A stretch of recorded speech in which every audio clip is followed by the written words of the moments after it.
ડોહી એ ડોહી આપણે તો ફરવા આવ્યા છે જે બધું કેવું લીલું લીલું છે જોજે કેવડા કેવડા બોકડા છે મોટા ને મોટા અને તો પાણી આવે છે પાછું જબ્બર પાણી આવે છે ને હોભળું છે હા આમાં આપણે તો આ પૈસા ખુલ્લા લઈને ફરીએ છીએ તે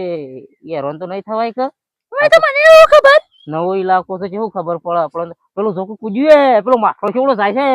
તું જોકો માટલો જાય છે આ પાણી તો કેટલું હેડે તો ખરો બેલા તો આ પાણી હેડે ડોહી ત્યાં તો ખરો ઓહો આ તો મોટી નદી જાય છે આ કઈ નદી જાય છે આ બધું પાણી જે પાછું છે અને કેટલું ઊંચું છે તે તું કાઢજે તન તરતા નહીં આવડતું મારો આમાં ટોકા ફરી ગયેલા પણ તું કાઢે કે અરે તને સંતરા કમુ કાઢે છે ને તને તરતા આવડે છે ડોહી ઓવા ઓહો પણ તું તો ડેમ ની ખરી કે તને આવડે અમે તો સપન ના એ ડેમ તું જોતો શેવડી મોટી નદી આવે છે તું જોતો ખરી શેઠુજી ઘણી મોટી નદી કોના સરોવર હા પૈસા તો બંધ નહીં થાય અમે તું જોતો ખરી કેવા પૈસા લાવ્યો તું તો ખાસા બધા તો જે લેવું હોય કે જે પાછી મને યાર હોકા આ ગાડ પર કોઈ લઈને જાય પાછો સોચો પરત લઈ જાય હું એમ તો મેળ્યો પાછો હું તો એમ તો મેં તો પૈસા નક્કી. તો લઈ જાય તાણું થોડું જપવાનું હ ફરવાનું એટલે ફરવાનું અહીંયા